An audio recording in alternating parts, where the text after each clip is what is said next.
First Things, episode number 40. I seem to be lost.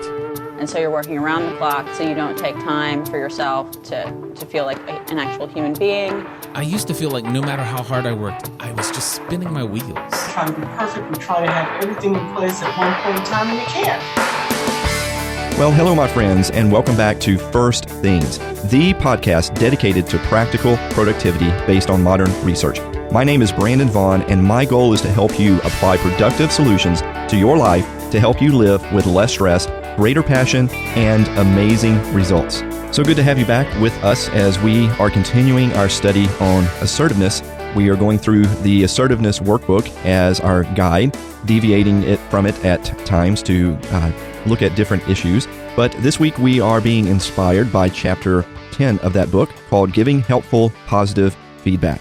And before we start, a few things. I cannot believe we are at episode number 40. We are soon coming up on 50 episodes of this podcast, and that's hard to believe, especially considering that I haven't been doing this for a whole year yet, but I'm soon approaching a full year, and that's very exciting. Second thing, I've really been thinking a lot about some of these issues, especially after the interview that we did with Vanessa, where she was talking about the different types of people, and I think maybe we will want to do that at some point in the future. I've really been working a lot with someone that I would consider a one-upper. And I don't know if I've ever really had to deal with a one-upper before. I've always dealt with people that were sometimes downers, but I've never really been around a one-upper before, and it's caused me quite a lot of stress and reflection in my life of how to deal with a person like that. It's like everything that I do, they have to chime in with, well, I would have done it this way, or you should have done it this way, or constantly criticizing, so they're kind of a one-upper and downer at the same time. And I've had this recently happen to me with email. And email's always been a struggle to me, how anyone can communicate really great through that type of medium. And I know that for me, I'm sometimes the worst at it, and I really work at it quite a bit to not be so verbose in my responses. But after this one exchange with this one-upper in my own life, I've decided that I'm taking a brand new approach to email, especially when it comes to email in business situations. I don't always think I will do this in friendly conversations, but I definitely want to take this response to business email, and that is brevity. I read this article in the New York Times about how to email like a CEO. And just to quote a little bit from this article, this was based upon research by David Owens, who is a professor at Vanderbilt University. And what Owens did was he took a sample of about 30,000 email messages sent within a particular company over 4 years. What he found was that the email messages were very predictive of the type of people that he also observed in face-to-face meetings. And perhaps his findings aren't that surprising, but basically here's what he found, that high-status employees tended to send short, curt messages, in part to minimize contact with lower-status workers, but also to convey comfort with their own authority. Mid-status employees tended to produce long, argumentative messages laden with jargon or over-explicated answers to simple questions, such as, I vote for the March date since it seems to me that a smaller, earlier, more focused meeting is better at this preliminary stage. Surprisingly, senior managers who take the longest to reply to email messages are the least likely to use the carbon copy function, the CC function, because they want to appear to be managing other people individually. Perhaps less surprisingly, bosses tend to have the poorest spelling and worse grammar, conveying the sense that they have better things to do with their time. So I've decided to do a little experiment in my life, and this is how I'm going to approach emails. I'm going to approach it as a CEO would. I'm going to be short and to the point, and I'm just going to start doing this as a rule of thumb. And there's actually an organization out, I guess they're an organization, I'm not really sure, and they're called Sentences, SENTENC.ES. And there's a couple of websites. They have 2.sentence.es, 4.sentences, 5.sentences. And basically their whole thing is this is how you should approach your email, is that you should pick one of these type of approaches and stick with it. That's a lot easier to count sentences, and therefore this is what you should strive for. Now, granted, just because you limit the number of sentences doesn't mean that you're going to write good or communicate your ideas well, any better than writing a very long email. So generally there is a communication aspect to this that is very important that you want to have in place. But I think this is a good paradigm to have, and certainly I would love to have shorter replies. In fact, it's funny that I sent this one particular email, helped someone in the process, and then I forwarded this to another person just so they had records of it, and this person wrote me back criticizing me, saying that I was being condescending in my email. And I realized at this point that I'm just going to quit trying to communicate so much through email. And I'm going just to keep it short and sweet and see how that goes. So I'll let you know how that goes. And if any of you have experience with this, I would love to hear about it. And it's funny that this person's criticizing of me was actually a longer email than the one I sent originally. And it was hard. It's very tough, again, to pick your battles. And we're going to talk more about this next week and the week after about taking criticism and how you handle criticism in your life, especially from an assertive point of view. It was very tough for me not to sit there and just say, you're a lot more condescending than I ever am, and you totally misinterpreted all this. But I didn't do that. We'll talk about why in the next few weeks. But I've decided that my rule of thumb is this, that in general, I will always try to reply in business situations with one-sentence emails, and that is fairly extreme. I'm not going to be bound to that, and I'm going to strive that if I can't keep it to one-sentence replies, that I will do 2 sentences or 3 sentences at max. And after that, I'm going to insist on a phone meeting or a face-to-face meeting, and I'm just done with it. I'm basically treating my email as if it was a text message. I'm thinking of it more as a text message rather than as a communication medium. I'm just done with it. I'm just fried today. Maybe I just need a rest, and I'm a little burned out because of this response that I've gotten in real life. But I'm just kind of tired of it. I just don't think people realize how hard it is to communicate through the written word. And I was even thinking about this the other day. I was like, I have a lot more respect for authors of books, really popular books, because they were able to write their message in such a way that millions of people may have understood it. But the more I thought about that, I realized that isn't really true.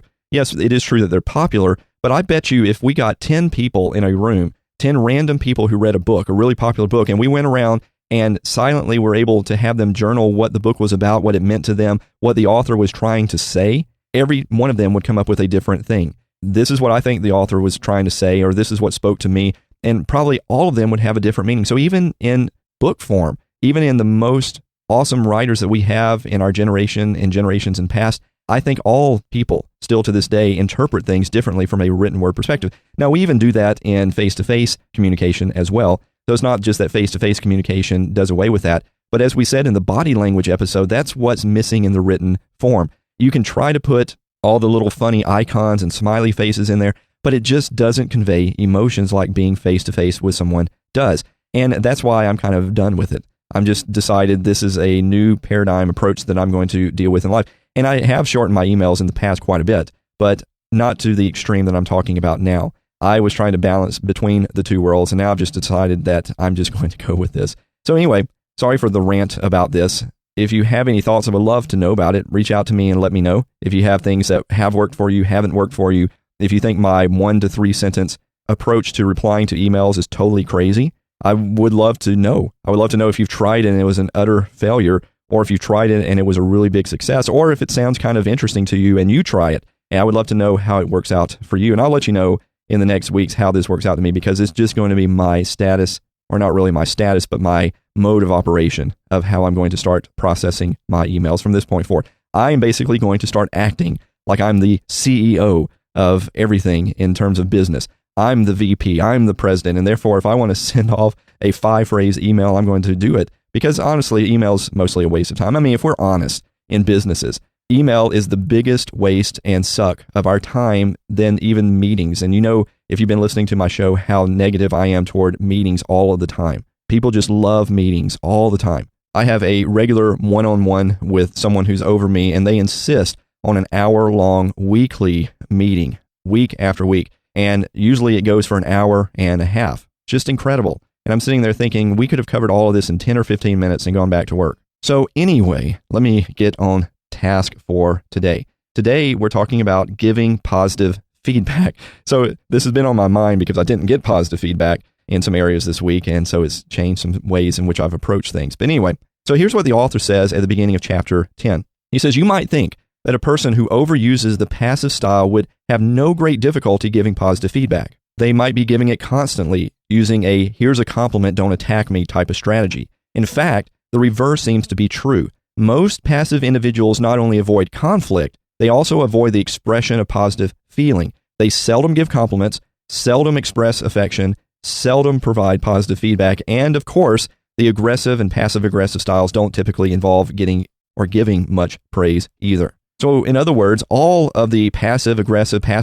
styles of communication have problems when it comes to giving positive feedback. So here's some examples for the passive style. He says, if the passive style is your favorite, you may not take the initiative required to express positive feelings. You may also believe that others wouldn't really care what you think anyway. For the aggressive style is competitive. Your mission is to get ahead of the other person. Expressing positive feelings or providing compliments may make you feel as though you are handing the advantage to others. And then the passive-aggressive style, the agenda of the passive-aggressive style is to bring others down, not to raise them up. Positive feedback is designed to do the reverse, and as a result, may avoid giving it.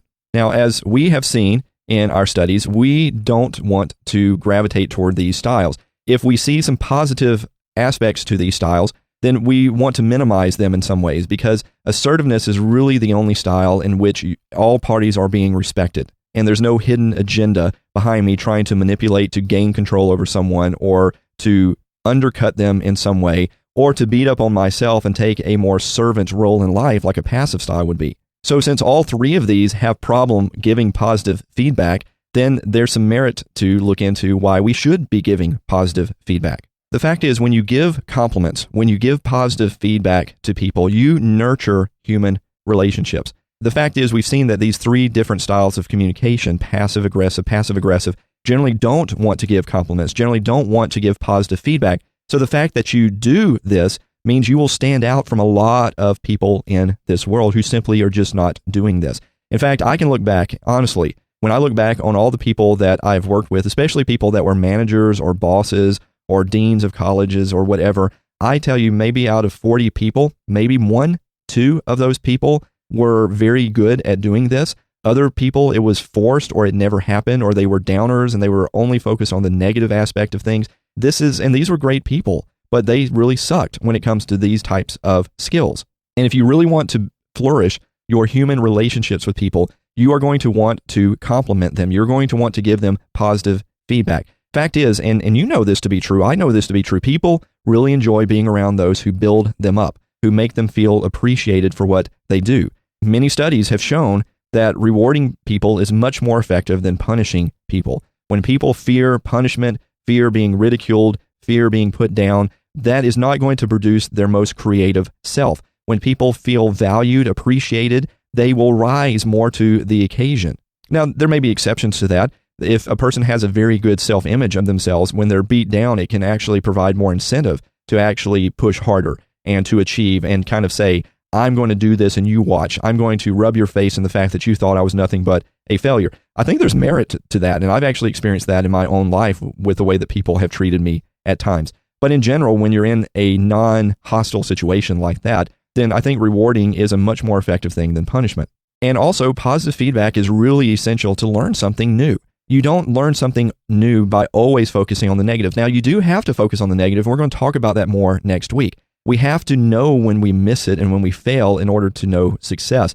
But if we never really know what we're doing right, if no one ever gives us feedback on that, then all we are focused on is failure. And we're never focused on the fact that we're actually making strides in certain areas, or we're making progress in certain areas. So what holds us back from giving compliments or positive feedback? Well, the first one, which is probably one of the biggest ones, is that we have a tendency to focus on the negative. We only notice things that we don't like, or we only compliment about things that we don't like. And this is a paradigm of life. This is a worldview in which you see things always from a negative point of view, or you have a tendency to gravitate toward the negative point of view. Now, I want to play about a 10-minute clip or so from Tony Robbins. Now, Tony Robbins is the type of person that some people love or some people hate. And if you potentially hate him, I apologize for playing such a long clip. But I still think I would encourage you to listen to it from an open mind, where he's talking about the power of positive thinking. And he's going through about 5 steps of what it takes to be a more positive thinker.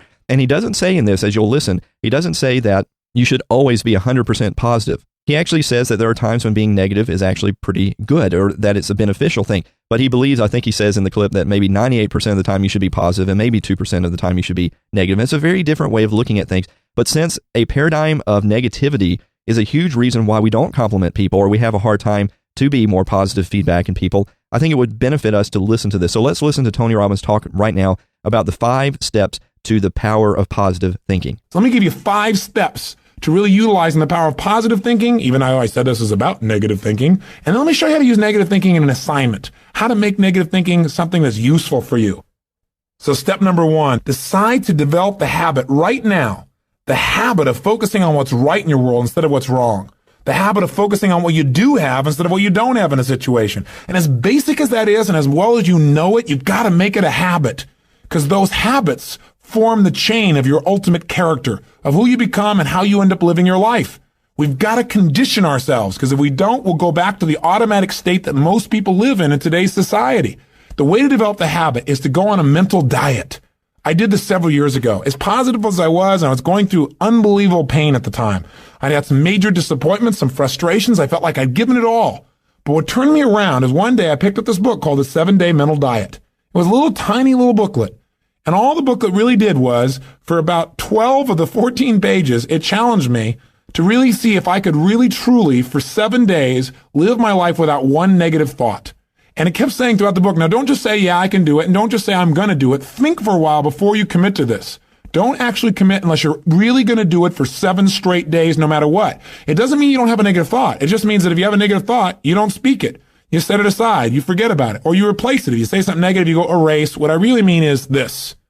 Or you say, that's not what I mean. Here's what I mean is this. And you immediately focus on something good. It's not that nothing negative ever comes out.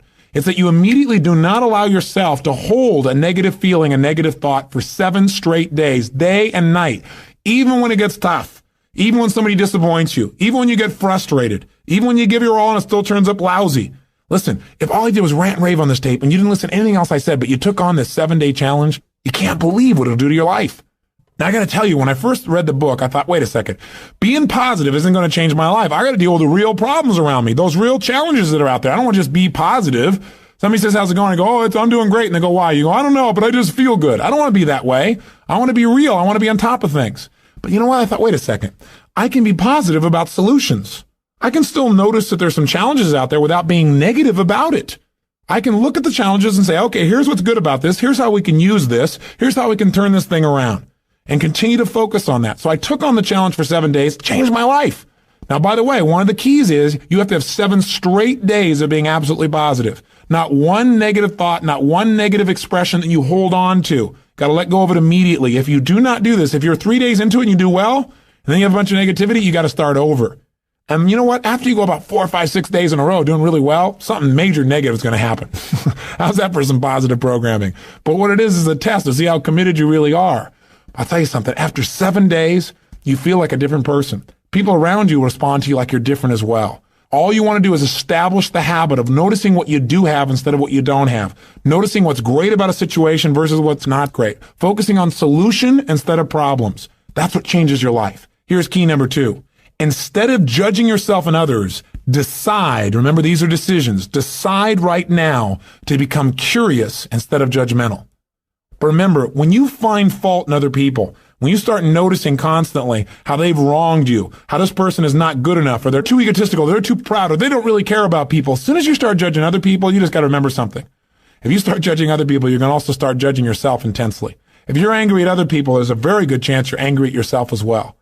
Maybe you need to perceive more and judge less. Maybe instead of finding fault with other people, without really thinking about what they've gone through to be where they are this day, maybe we can get really curious about what's making this person be in the state they're in, or what's the motivation behind this person's anger.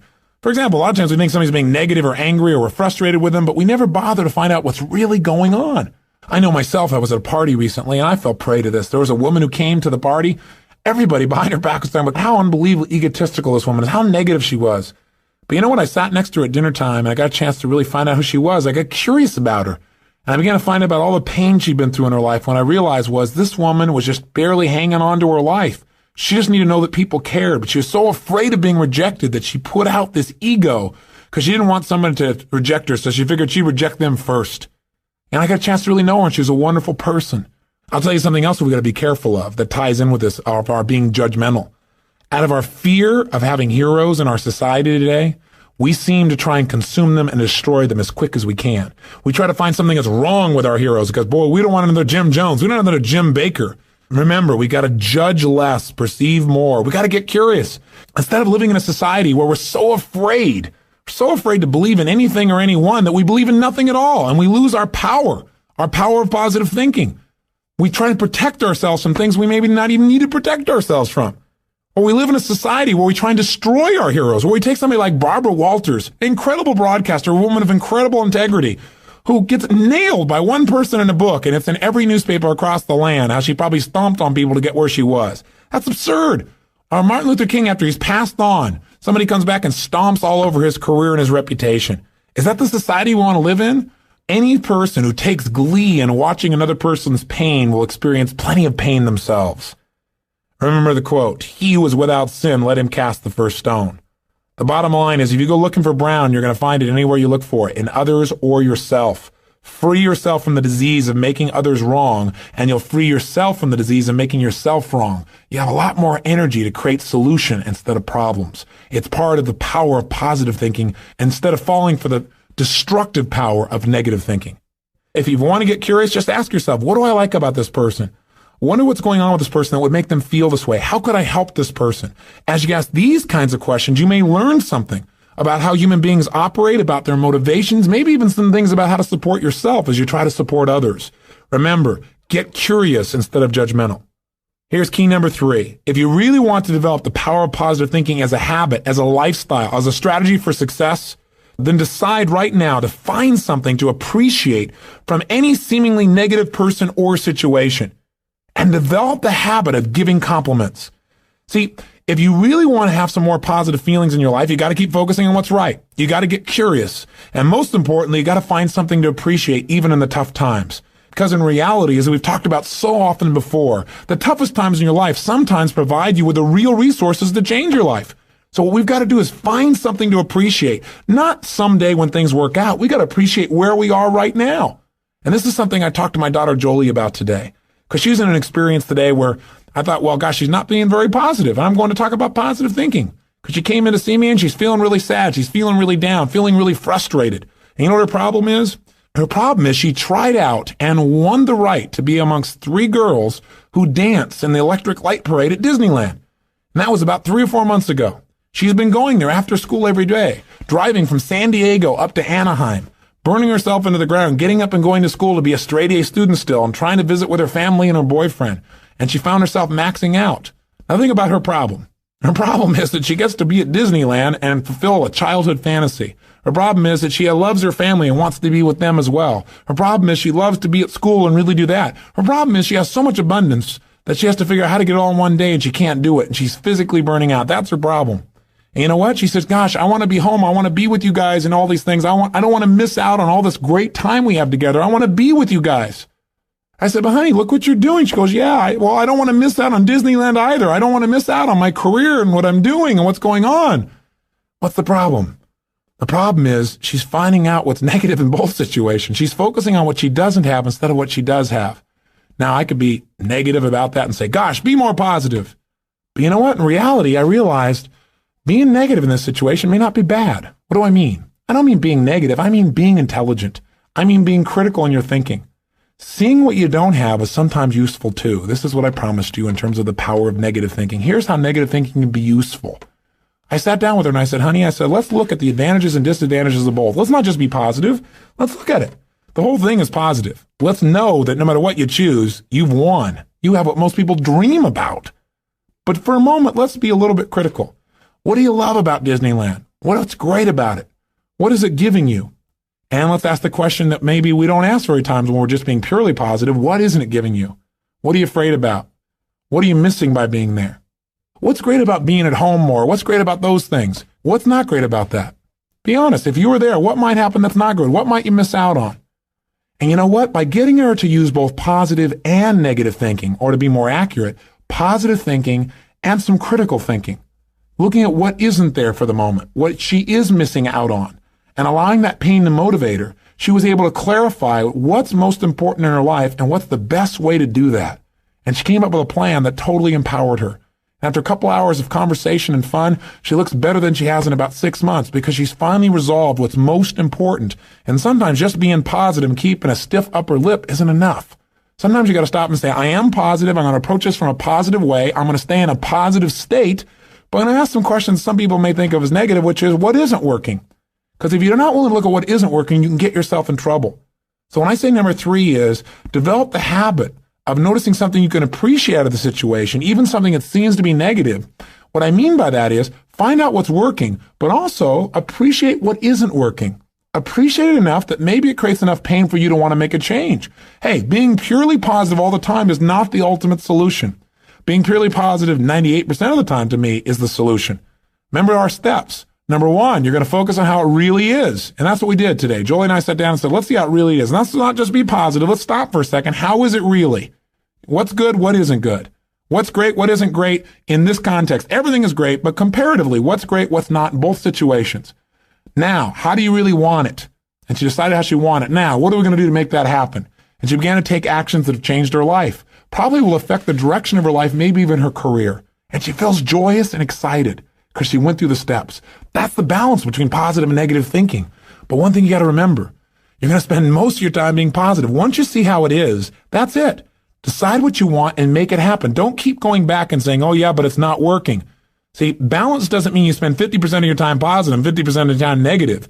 Remember, balance on a human scale is a little different. Negative experiences are dense, and it doesn't take a lot of those focuses of negative to weigh a lot in your life. Make sure your focus is primarily positive, but at times, at special times that you designate, you're going to say, hey, what isn't working? And allow that pain to drive you to do something that's very positive. That'll change your life. Here's key number 4. Decide not to be perfect. You say, what? I said, decide not to be perfect. One way to make sure you're negative is always trying to be perfect. Because you know what? You're always going to notice you're not, because you're this thing called a human being.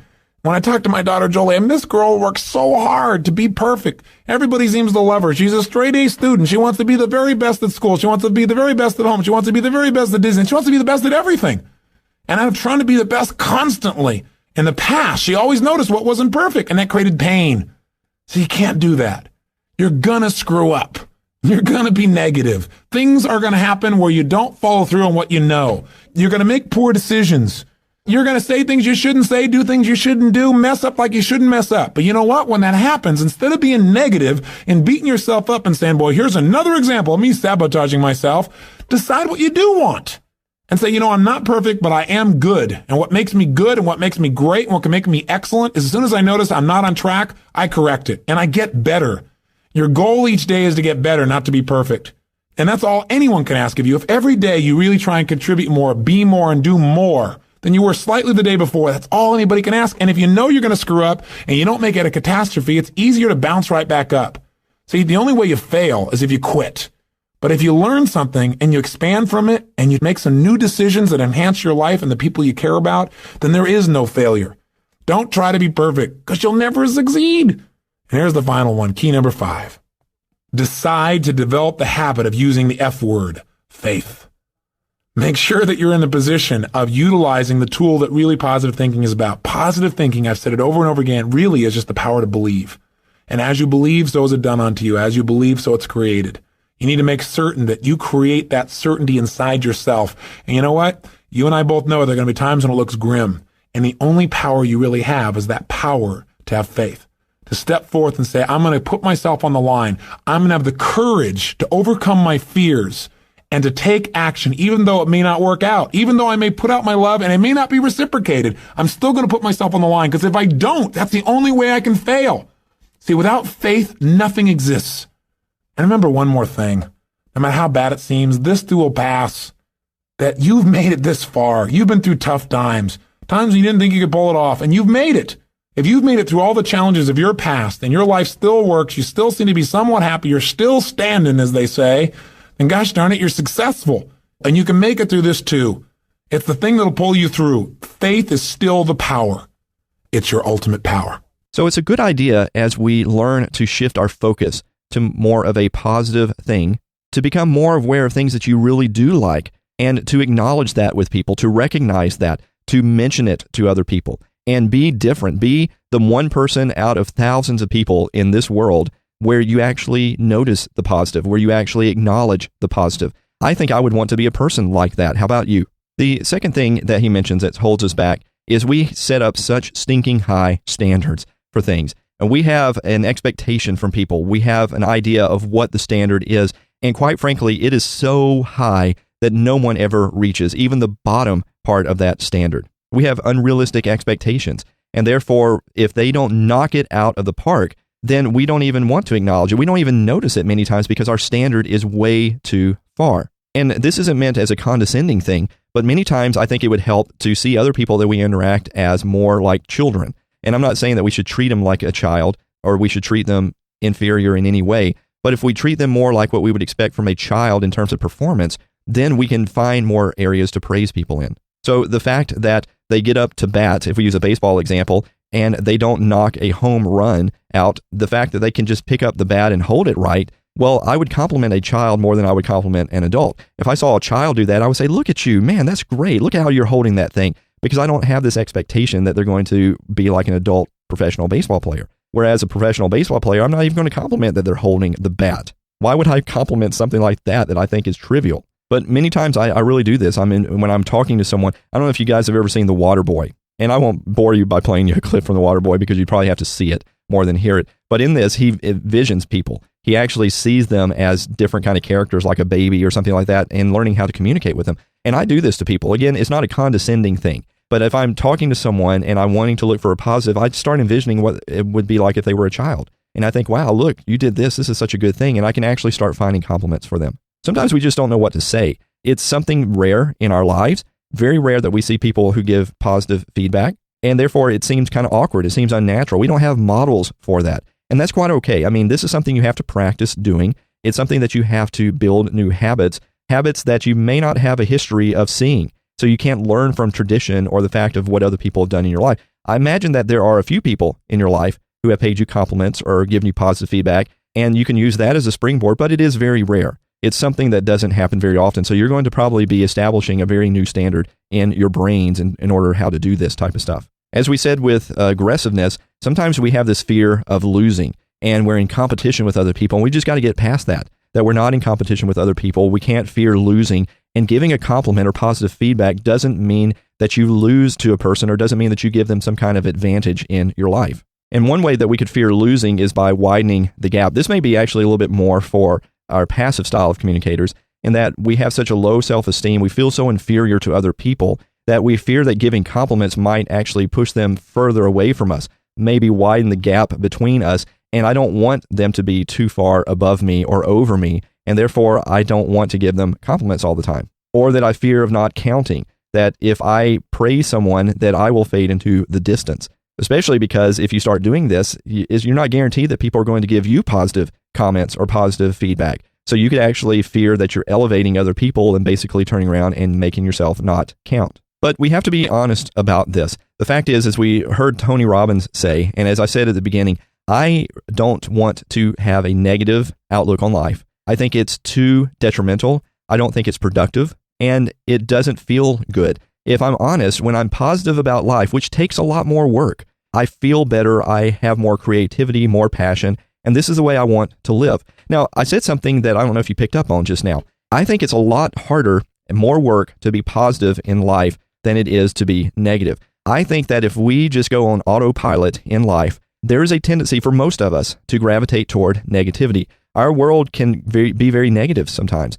It can be very condescending at times. It can be very manipulative and be guilt-laden in everything that it pushes toward us. And I said this in previous times, you plant a garden but never tend to it, never care for it, it will usually gravitate toward chaos. And I know there's this kind of mentality, especially among PBS people who teach on PBS or New Age type of teachers and things like that, who have a lot of great things to say. But there's this tendency of, go back and just be who you are and then everything will be fine. But I kind of take more of the opposite approach. And I haven't really worked this out, but I really believe that positivity takes work and you have to be diligent at it. And you can't just go on autopilot. I think it has to be something you push forward. Excellence requires work. You can't write a song if you never struggle with coming up with words. It just doesn't always come out as it is. Well, I've mentioned this in times past. You remember Paul McCartney wrote Yesterday, which is a very, very popular song. And for years, he could not come up with the words.